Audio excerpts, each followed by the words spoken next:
This is CBC Here and Now.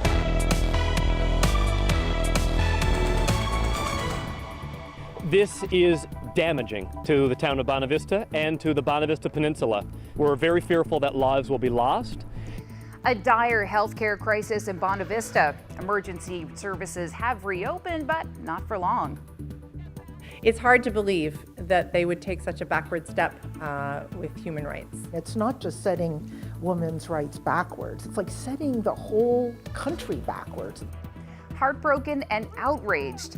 Abortion rights activists here and throughout North America reacting to the U.S. Supreme Court decision to roll back women's rights. Good evening and welcome to Here and Now. I'm Chrissy Holmes in for Carolyn Stokes. We begin tonight with the state of health care on the Bonavista Peninsula.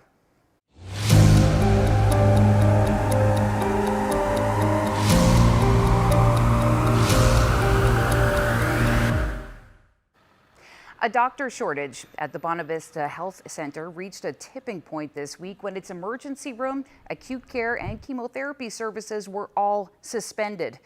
The mayor says he would declare a state of healthcare emergency if he could. And while emergency services resumed this morning, he predicts little to no service in the region for the days ahead. Starting on Sunday and Monday, there is no ER coverage for 48 hours. There is one shift covered on Tuesday and then no coverage again on Wednesday. So that's resulted in, of course, opening and closing of the ER, the emergency department. It's also resulted in the closure of the dialysis unit, which has now had patients relocated to other hospitals. It has resulted in the relocation of all patients on the acute medicine ward here as well. Norman says this means for the first time in more than 140 years, the Bonavista Peninsula will have no doctors on call. People with serious or urgent medical care are being deferred to the nearest emergency room in Clarenville. That's about an hour and a half away.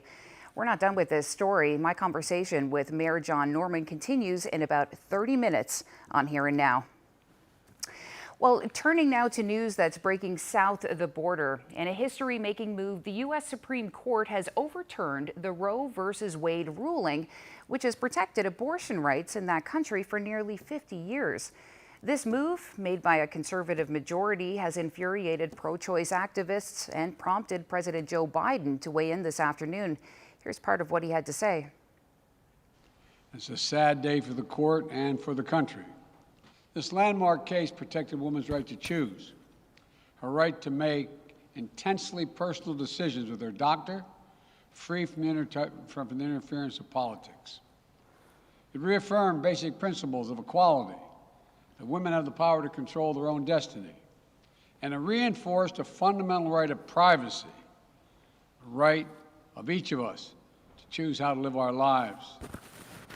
Now, with Roe gone, let's be very clear. The health and life of women in this nation are now at risk.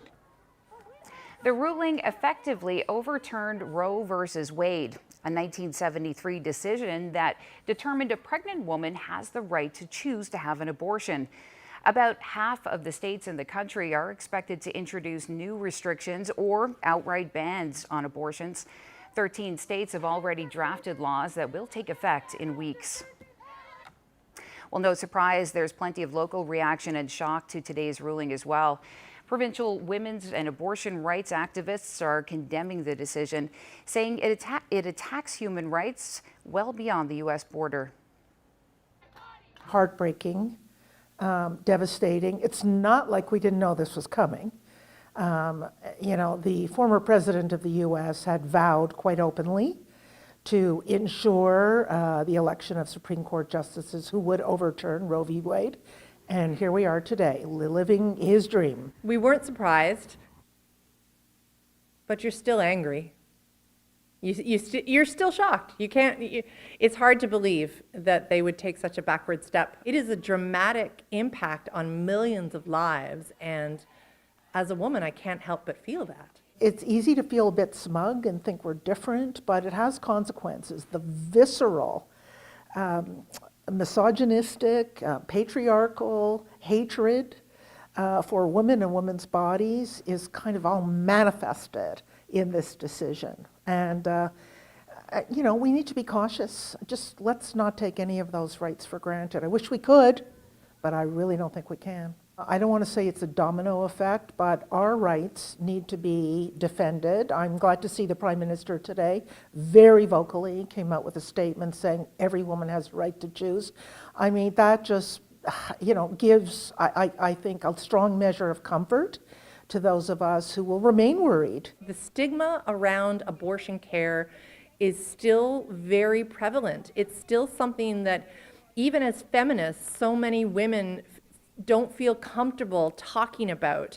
And the more we hide it, the more it is endangered for being our rights taken away. It's important to talk about it. So we're going to present something called the Abortion Monologues, where members of our community, women, are going to come together to tell the stories of Canadian women who have accessed abortion care and the challenges that they have and still continue to have in accessing that care. For instance, there's only the Athena Clinic here in St. John's that performs 95% of the abortions in our province. And you can only imagine what that might mean to a woman who may need to access that care from Labrador or from the west coast of the province or even central. So we're raising money for a remote access travel fund that the Athena Clinic will use to help support women here in our province to have better access to the care that they need. Well, Justin Trudeau is in Rwanda today with other Commonwealth leaders. He told reporters it's a difficult day, that the judgment made in the United States is an attack on women's freedoms and the freedoms of all people. Let me be really, really clear.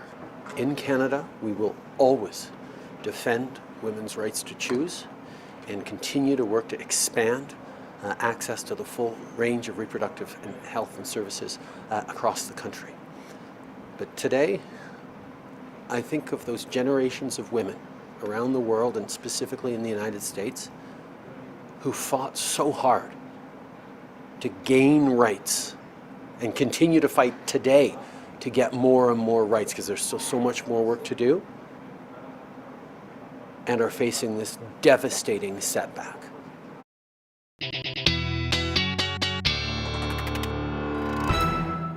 Another absolutely beautiful day out there today. Lots of sunshine in some areas with those warm temperatures. Still in the same flow we've been in all week. Area of low pressure to the north, though. Cold front's going to sweep through parts of Labrador, and that is going to bring some rain with it. Even the potential for some thunderstorms tonight for Lab West. Now, as you can see with the satellite, we do have some showers already making their way towards the southwestern portion of the island. That is going to continue, but take a look at those temperatures today. 25 degrees in St. John's, warm as you head towards central as well, 27, lots of humidity in the air, even up across Labrador, those temperatures nearing the 20s, 23 degrees in Nain today. Beautiful afternoon, but we do have a rainfall warning. Like I said, that rain's already starting on the southwest. Rainfall warning for the Burgeo-Ramia area. We're looking at about 40 to 60 millimeters through tomorrow. I'll get into the full forecast coming up. Thanks, Ashley. Well, the Trans-Canada Highway at Bishops Falls remains closed today as police investigate a fatal crash that happened earlier this week between two transport trucks. So this video, taken from a witness at the scene Wednesday night, shows the two trucks on fire. The drivers of both trucks died. Police have kept the road closed while investigating what happened. Traffic has been routed through the town of Bishops Falls in the meantime. Police say both trucks were carrying heavy loads when they collided head-on and burst into flames and scattering the contents all over the highway. One of the witnesses on the scene arrived moments after the crash happened. You see black smoke in the air as you're driving up, and then you see everything on fire. There's maybe 2 or 3 cars there, like they were pulling up just as I'm pulling up, so we were it was new. It was within 15 minutes of when I had passed there originally. So it was quite a shock to come back to that and see everything on fire. I thought it was just one truck. I had only seen kind of the remnants of one truck because everything was on fire, right? You could see the top of a cab over there on the side, and it was just like a really shocking scene. Well, Ferryland RCMP say they're investigating a suspicious fire in Renews that took place this week. They say shortly after 10:30 on Tuesday, they received a report of a fire at a residence. Police say no one was home at the time and that the home was completely destroyed. Ferryland RCMP say the fire is suspicious and they're asking for the public's assistance as they continue the investigation. A Supreme Court judge has ordered a psych assessment for sex offender Stephen Hopkins. Hopkins was convicted last week for sexually assaulting a 17-year-old back in 2020. As CBC's Malone Mullen reports, that assessment could be used by the Crown to argue the man is a dangerous offender. Stephen Hopkins is now a twice convicted sex offender, but he could soon also be slapped with a designation that would see him spend the rest of his life behind bars. The Crown has applied for dangerous offender status, a label reserved for Canada's most violent criminals who may be at risk to reoffend. That status would leave him in jail for an indeterminate period of time, with no chance of parole for at least 7 years. Hopkins says he's now seeking a lawyer to help him through the sentencing process. The judge ordered him to undergo a psychiatric assessment as part of the dangerous offender application. That case will be back in court on September 14th. Last week, he was convicted of breaking into a Cowan Heights home and sexually assaulting the teenager inside. Hopkins chose to represent himself throughout the trial, disrupted the court process many times, and denied any wrongdoing, testimony roundly rejected by the judge. In 2019, he was convicted of attacking 2 women on Long Pond Trail in St. John's and was put on the sex offender registry for a decade. Malone Mullen, CBC News, St. John's. Well, a scene that could have been disastrous played out in St. John's this afternoon. A large number of police officers rushed to Stab Court right near the university. Police say they received reports of someone carrying a firearm, but it turned out to be a youth with a paintball gun. In other news, a town on the south coast of Newfoundland is gearing up for yet another resettlement vote. This will mark the 3rd time Galtus will vote on resettlement and the first time since the provincial government modified its relocation policy. In October, government reduced the required vote on resettlement from 90% to 75%, with government assistance of up to $270,000 for a family of 3. There are about 75 people living in Galtus and only 4 students set to go to school this September. Well, there is another deal in the works linked to the possible sale of the Stephenville airport and Ottawa businessman Carl Diamond. And this one could see a vertiport, an airport for drones built on Newfoundland's west coast. Rob Antle has those details. A big day for a startup company in the UK with big plans. Urban Airport makes vertiports, a place for drones and electrical aircraft to take off and land vertically. They recently built a demonstrator of their Air One vertiport in Coventry, northwest of London. The company essentially ran an operational aerodrome inside the city for 3 weeks. It's a product Urban Airport hopes to export elsewhere, including here. It's a really exciting partnership, really bringing something new and innovative to the market, to Canada in particular, and it shows how forward-thinking Carl and the entire Diamond Group are, and we're really excited to be involved in this. Carl Diamond has a corporate office here in the east end of St. John's for his business interests in Newfoundland, but the focus has been on the other side of the island, on the west coast. I think it's going to be a game changer in every way, shape, and form. Diamond has been in talks to finalize his acquisition of the Stephenville airport since making this announcement last September.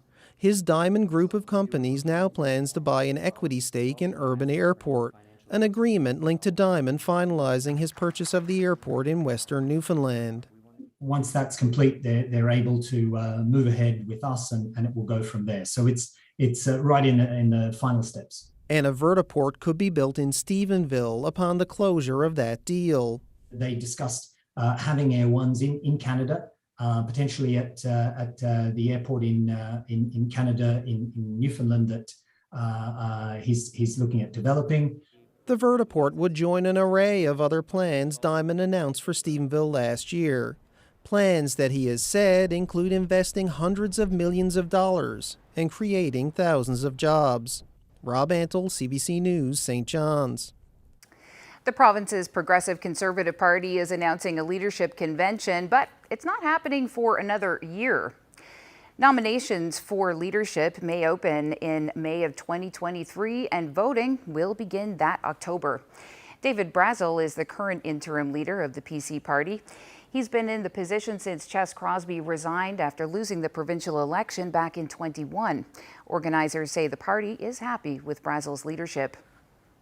One of the things that we heard overwhelmingly is that people are really happy with the work that Mr. Brazel and the caucus are doing, and they don't want to see that hindered at this point. So we are pushing it out for a year and a half to allow them to continue to do the work that they're doing, and so that it won't be bothered by the leadership process. By having it in October of 2023, we feel that we're still giving a new leader plenty of time leading into the next general election, but allowing our caucus to do the work that they have been elected to do.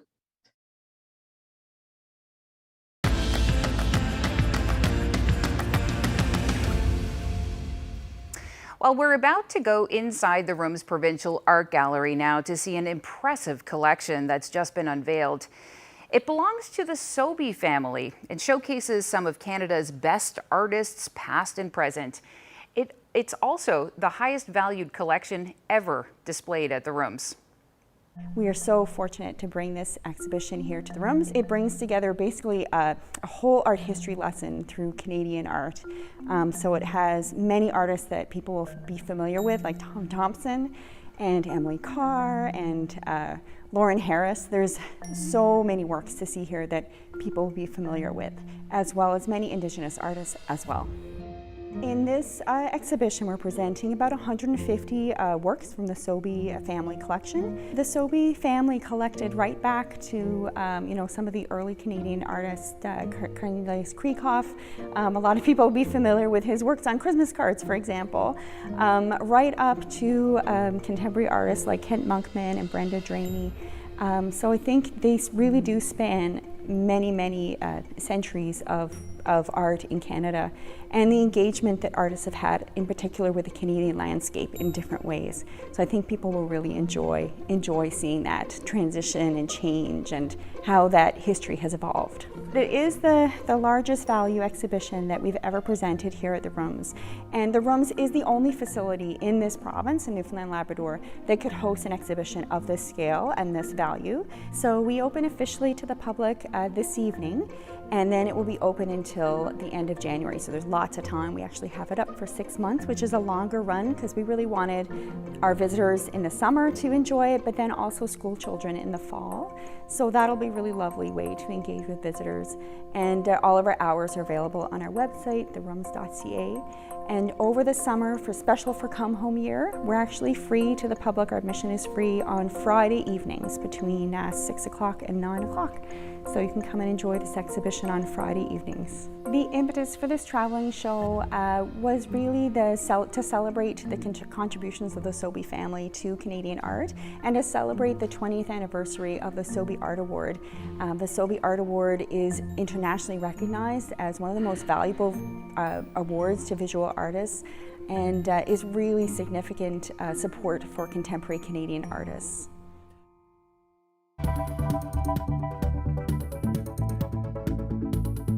Well, the mild temperatures are going to stick around this weekend, but there is going to be some rain working its way across the board. I'll get into the full forecast details coming up.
and have 7 days to remove their gear.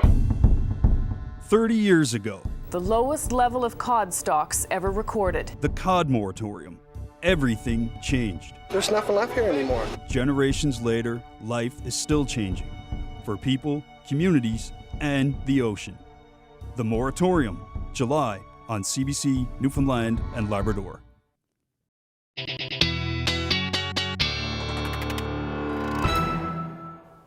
Welcome back. Ashley, have we told you how much we love you lately? Not yet, no.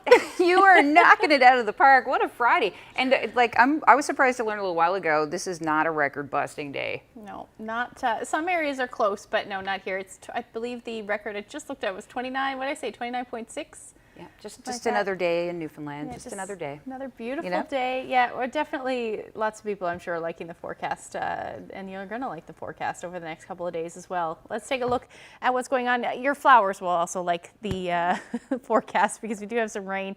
But take a look at the temperature. Say 25 degrees in St. John's, 26 in Twillingate. Obviously, those areas along the south coast in that onshore flow, unfortunately, you're seeing those cooler temperatures. Cape Race, 14 degrees, same thing in Burgeo and Port aux Basques, but lots of 20-degree temperatures up across the big land as well. 25 in Makovic, in fact, today. Take a look outside. Absolutely beautiful in St. John's. Lots of sunshine, 25 degrees, feeling more like 30 with that humidex, and we do have a bit of a breeze. Westerly winds around 32 kilometers per hour. They were a bit gusty earlier today. Not so much anymore, but if we take a look at those humidex values right across the board, feeling into the 30s or high 20s in most cases, even up across Labrador, a little bit of humidity, but most of it is confined to the island. Now, taking a look at what's going on right now, we do have a cold front sweeping through Labrador, or it will sweep through Labrador. The risk of some lightning tonight over the next couple of hours as that moves through. We do have some showers already on the go for the southwestern portion of the island, and that is going to continue to move further north as we head through the night tonight. But if I zoom in a little bit, you can see all of that fog in that onshore flow making its way up the shore as well. And then some cloud streets in the sky as well. That's where all that cloud cover came from before. The reason why they're called cloud streets is because they look like streets in the sky or from the satellite. You can see that some of that happening across central as well. So definitely a nice satellite picture, but I'll tell you what else is really nice. If you like this warm weather, the pattern over the next week or so, this takes us right through to next week. That ridge of high pressure parks itself to the south. That's going to keep us in that southwest flow, which means the warm temperatures are going to continue, but that also means, unfortunately, that all of that fog that we're seeing on the southern areas of the island is going to continue as well. Now, taking a look at the future tracker for tonight, area of showers moving through, even going to see some heavy rain at times along the south coast through the overnight tonight. As that cold front moves through, that's where that risk of thunderstorms will come for you for the western portion of Labrador. Those showers are going to continue to work their way towards the west coast tonight, and then there you can see some of that heavy rain at times as we get into tomorrow morning. Temperatures tonight not going to move too much, really. They're going to be a beautiful, mild night tonight, so not too much in the way of relief if you want to open up your windows tonight to air out some of that warm temperatures from the afternoon, but still not too bad out there. 14 degrees in St. John's overnight tonight. And then for the west coast, those winds a bit more breezy for you out of the south, between 30 to 50 kilometers per hour. Some cooler temperatures for Lab City, but the rest of Labrador should sit in the low teens tonight. So those showers are going to work their way across the province or across the island tomorrow through central as we get into the afternoon, and then continue to work their way further east. Now, I do think we'll see a bit of sunshine for the eastern half of the island before these showers move in. They will move in later in the afternoon and evening hours for the Avalon. Clearing skies up across Labrador, but you're still going to hang on to that chance of some showers on the west coast, at least through the first half of Sunday. Same thing for the eastern half of the island, and then the rest of Sunday actually looks like it should be fairly nice. The sun should peek out, but again, onshore flow along the south coast, going to stay in that potential for fog, and then showers will roll back in for you across Labrador. Now, taking a look at what's happening on the south coast as far as rainfall amounts go, we're looking at about 40 to 60 millimeters overnight tonight through tomorrow morning, hence that rainfall, or tomorrow afternoon rather, hence that rainfall warning for the Burgeo Ramia area. We could see some heavy rain as well along the west coast. Further east you go, less rain, but still some areas could see about 5 to 10 millimeters. Taking a look at the forecast for tomorrow, 24 degrees in St. John's. Again, a bit breezy. Winds out of the southwest between 30 to 50 kilometers per hour, but that rain will move in and work its way across. Temperatures a bit cooler than we've been seeing for sure, 18 to 22 degrees, but still fairly nice. Don't worry, the temperatures will rebound as we get into Sunday. And then we're looking at a similar forecast for you along the west coast. Winds in the morning will be a bit brisk, and then they'll die off as the day goes on. For northern portions of the northern peninsula, 20 degrees in St. Anthony, same thing, around 21 degrees for southeastern portions of Labrador, and we're pretty close to that as well in Labrador City at 18 degrees. Winds out of the northwest tomorrow, around 20 to 40 kilometers per hour, so a bit of a wind shift for you, hence that cold front sweeping through. That's a pretty good indication that that will or that had happened. And then Nain, you'll hover around 12 degrees tomorrow. And temperatures are going to start to warm up though as we get into the afternoon hour, or rather into Sunday. I'll get into those full forecast details coming up.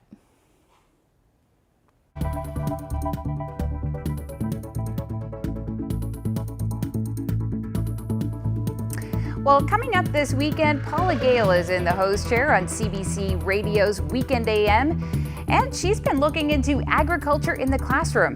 Learn about the Little Green Thumbs project and how it's inspiring thousands of kids to grow food. That's Weekend AM, starting 6 o'clock in the morning on the island, 5:30 in most parts of Labrador.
Emergency services resumed at the Bonavista Peninsula Health Center this morning, but questions remain about the stability of health services in the area. On Wednesday, the mayor of Bonavista took to Facebook saying he'd declare a health state of emergency in Bonavista if he could. This after all emergency services were shut down in Bonavista because of a doctor shortage. John Norman joins us now. Thank you so much for making time for us, Mayor. Thank you for having me. So what is the latest from the Bonavista Peninsula healthcare situation? It just so happens today and tonight we have coverage with a locum physician, but we do not on Sunday, we do not on Monday, we do not next Wednesday.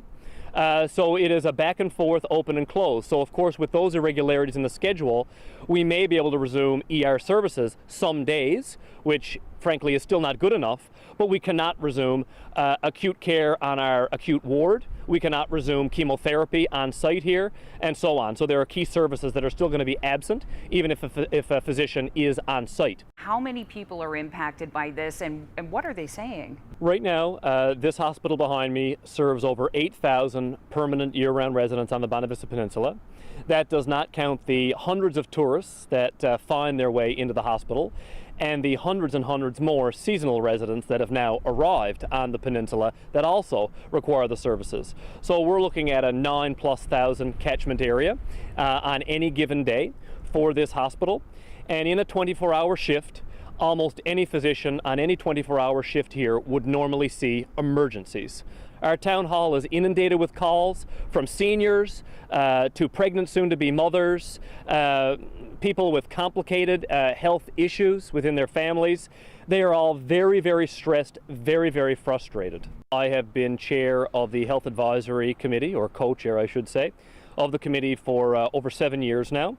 And the situation has been getting steadily worse on the Bonavista Peninsula when it comes to various aspects of healthcare.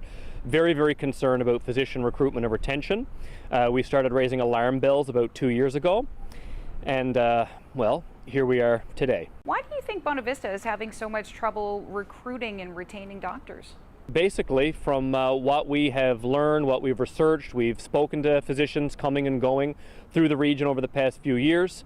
The workload is incredibly high here compared to a lot of other small hospitals, one of the highest in the province when it comes to small hospital workload for a physician, and the compensation is the lowest. Our management, our council, has been sending messages, emails, letters, calls, phone messages to the Department of Health and to the Minister's office over the last number of months. And I am very sad and frustrated to say we have not received any replies leading up to this situation. So where do you go from here? Frankly, I don't know. As a municipal politician, I am still in shock that we have reached this point. We have a meeting upcoming on Tuesday, a open to the public meeting at the local Garrick Theatre, where vice presidents and other executive management of Eastern Health are coming to speak with whoever wants to come and take part. This theater only seats 215. I don't know if that's going to be able to handle based on the number of calls and emails we have been getting locally. That is a first step. I want them to come with suggested solutions and action plans. And I am really, really hoping that that is what they have in hand for Tuesday. How do you think Eastern Health and the town can recover from this? This is my worry. I do not want to be the one to have a heart attack in Bonavista or in a surrounding community in the coming days and not have a physician to see me as no closer than Stephenville, an hour and a half plus ride away after the ambulance picks you up. Simply not good enough, dangerous. We're very fearful that lives will be lost. And on top of that, this is utterly devastating for a region that has been celebrated over the last number of years as a rural success story. Who wants to live in an area or work in an area, relocate to an area that has no emergency coverage? This is damaging to the town of Bonavista and to the Bonavista Peninsula. I would point out there's one other great frustration that goes along with this. Millions and millions and millions of dollars, over $8 million in Bonavista over the past number of years. A brand new wellness center has just opened, phase 1. And on the other side of the hospital behind me here is the brand new, nearly complete, $2.8 million emergency department. How sad is that? That $2.8 million have been invested and now we have no physician coverage to operate this brand new emergency department. Yeah, no point in having a hospital without a doctor, I guess. No. We need 1, we need 2, we need 3, we need 5. We need as many doctors as we can get. Frankly, on Sunday, I would be happy with 1. Someone please deliver me a physician. Thank you so much for your time. Thank you very much for having me. That is Bonavista Mayor John Norman.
About 19,000 fishermen and fish plant workers are out of work.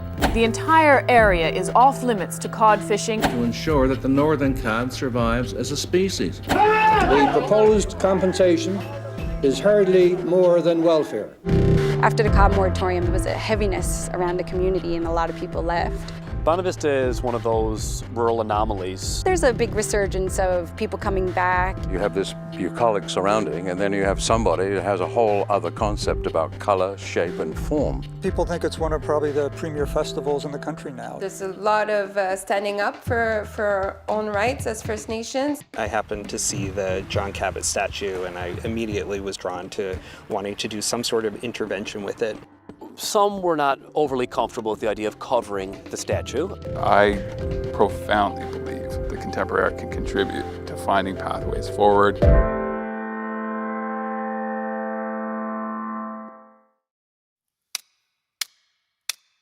Well,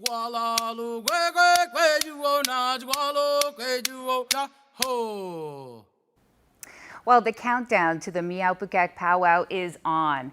And if you can't get to Conn River on the south coast of the island next weekend, not to worry. Trevor Stride is making sure that nobody misses out. I'm Trevor Stride. I'm from Conn River, of course, and been here all my life. And I've been involved in the powwow for quite some time. I can't remember when I started to co-MC, but yeah, it's been a ride. I'm kind of jack of all trades. I'm on the committee. I'm one of the MCs, of course, when I'm not in radio.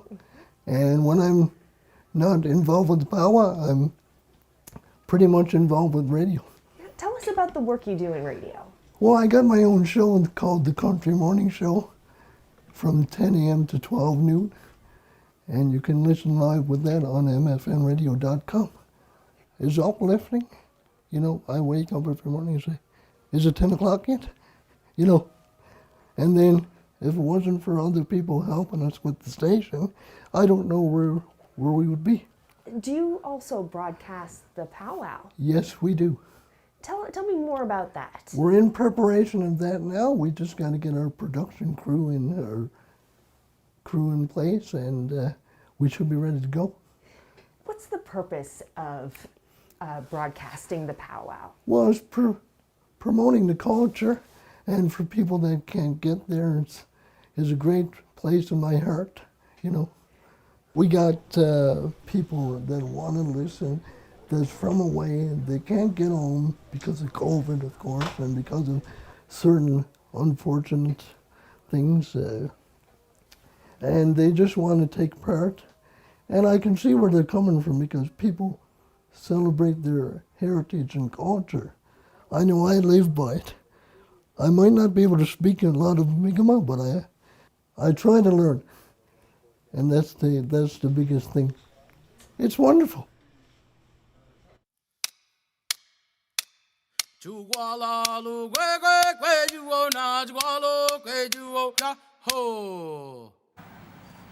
Speaking of powwows, St. Mary's First Nation in New Brunswick kicked off its powwow today.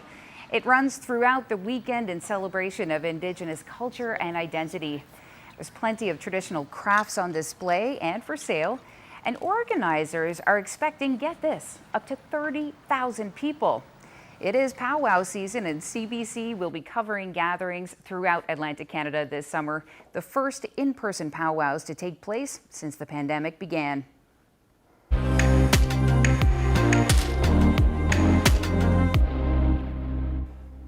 Well, two doctors from Ukraine say they're grateful to have found jobs in healthcare.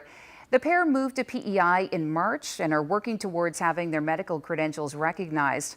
But for now, they're spending their time at a long-term care home in Charlottetown. Nancy Russell has their story. They are a familiar sight here at Whisperwood Villa. They're known as the Ukrainian couple, and they have been working as resident care workers since last month. Residents here may not know about their lives before they arrived on PEI.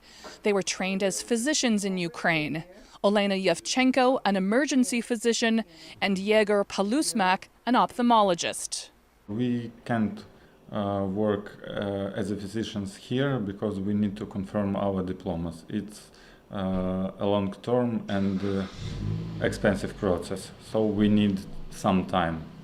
They were on vacation in Africa when the war started, stranded with no way home. They came to PEI with help from Palusmak's parents, who moved here 5 years ago. But they needed work and wanted to stay in healthcare. Whisperwood Villa was the first to call, with jobs caring for residents. The couple jumped at the opportunity. We need to survive here. We don't want to stay here without work and doing nothing. So we need to do something, of course. They say the work can be hard, lifting and caring for residents, but also rewarding. We help people, we help residents, and our residents in Whisperwood Villa, very funny, very cute, and for this short terms, we like them, and they like us. Staff here say the feeling is mutual. Having them here, they're hard workers, they want to work, they've got such a passion for healthcare, and we're so glad that we're able to have them here in our facility. They work from 7 a.m. to 3 p.m. most days, taking the bus because they don't have cars. They watch lots of television from Ukraine. Yevchenko's family is still there. They worry because it's new life for me, but they're happy that they're safe. Yevchenko says despite the challenges of adjusting to a new country far from her family, they are grateful and hopeful for Ukraine's future. I would say thank you for people who help us to come in Canada. I want to say thanks my husband's parents, Igor, because they save us and help us. I want to say all Ukrainians that everything will be fine. We winners. Переможці. Winners? Yeah. Nancy Russell, CBC News, Charlottetown.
Time now for a look at who is celebrating.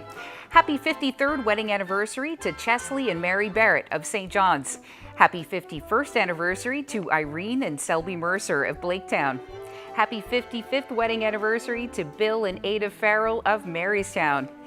Happy 61st anniversary to Percy and Selena Stacy of St. Lawrence. Congratulations to Ab and Dude Francis of Port-aux-Basques, who are celebrating their 50th anniversary.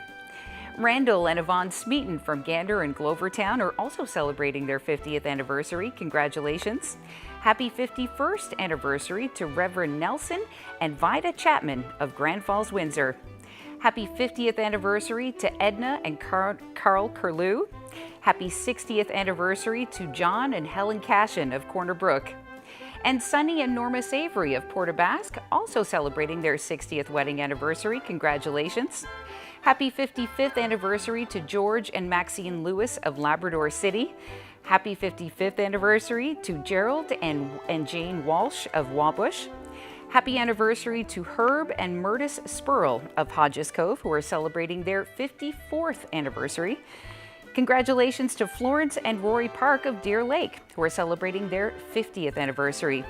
Happy 54th to Herman and Joyce Callahan from Bonavista. Bud and Sandra Duffett are celebrating their 58th wedding anniversary. Congratulations. And wishing Teresa and Basil Phillips of Cape St. George a happy 58th anniversary. Happy 50th anniversary to James and Maureen Dunn. And happy anniversary wishes going out to Calvin and Virginia Payne of St. John's. Congratulations to Clarence and Anne Malloy of Portugal Cove South, who are celebrating 52 years of marriage. Happy golden anniversary to Kevin and Edna Singleton, who are celebrating today in St. Mary's. Anniversary greetings also going out to Gerald and Myrtle Russell of Catalina, who are celebrating their 55th. And for Bob and Juanita King of Grand Falls, Windsor, it is a happy 64th anniversary. Congratulations. Happy 55th anniversary to Lloyd and Annette Miller of Trouty. Happy 70th anniversary to Bill and Louise Cutler of Wareham, who are celebrating, get this, 70 years together. Congratulations. Booney and Ginny Lethbridge of Clarenville are celebrating 56 years married. Congratulations. Happy 50th wedding anniversary to Chesley Jr. and Christine Davis from Glovertown. Happy 52nd wedding anniversary to Bill and Jean Emberley of Buckins. And congratulations to Leslie and Nellie Jennings of Valley Pond. They are celebrating 54 years together today. Wishing Bill and Bernice Russell of Bay Roberts a very happy 53rd wedding anniversary. And happy anniversary to Bernetta and John Hicks of Millertown, who are celebrating 61 years together. And we've got some big birthdays to celebrate too. June Blackmore, residing at Cambridge Estates, is celebrating her 90th birthday. Happy birthday. And it's a happy 96th birthday to Dulcie Ivany, formerly of Winterbrook, now living at Cozy Corners in Clarenville. Happy 96th birthday to Rodney Soper of St. John's, residing at Bishop's Gardens. And happy birthday to Leslie Mercer, a Korea Special Force veteran who turns 95 years old today. Happy birthday. Happy 98th birthday to Marjorie Cole Perry of Point of Bay. And happy 92nd birthday to Catherine Rowe of Pasadena. Great weekend for celebrating. You did great for tonight.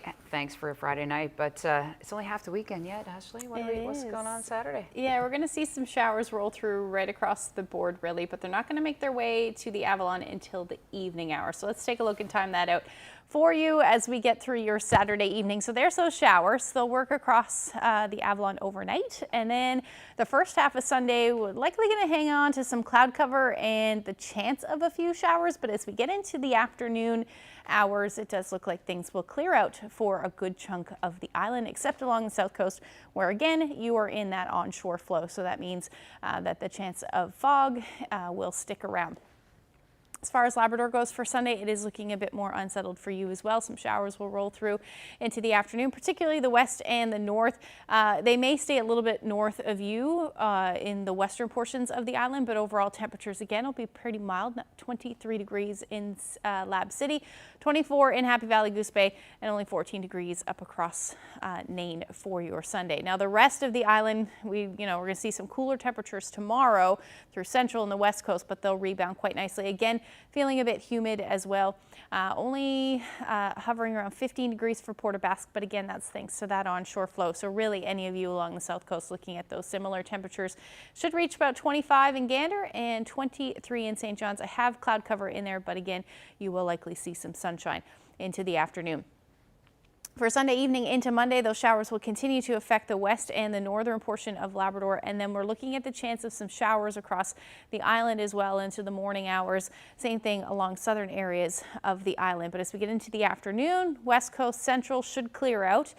Even parts of the Avalon should clear out as well. So about 25 degrees in St. John's. We're keeping this nice warm weather right into the beginning of next week. 27 degrees for Gander, and then rebounding pretty nicely along the Burin Peninsula, about 20 degrees through your day. Same thing for the northern peninsula, and then cooler temperatures, although right around where you should be sitting this time of year in Lab City. About 18 degrees will be your daytime high, 28 in Happy Valley, Goose Bay. So finally returning to that very summer-like weather. Taking a look at the long-range forecast for St. John's and eastern Newfoundland, looking pretty nice, 22, 25 degrees. As you head into next week, some mix of sun and cloud, and those overnight lows between 12 and 17 degrees. And then for central Newfoundland, you're looking at a beautiful stretch of weather as well. Maybe a few showers in the mix on Wednesday, but between 24 and 27 degrees. A little cooler for the western portion of the island, but absolutely beautiful.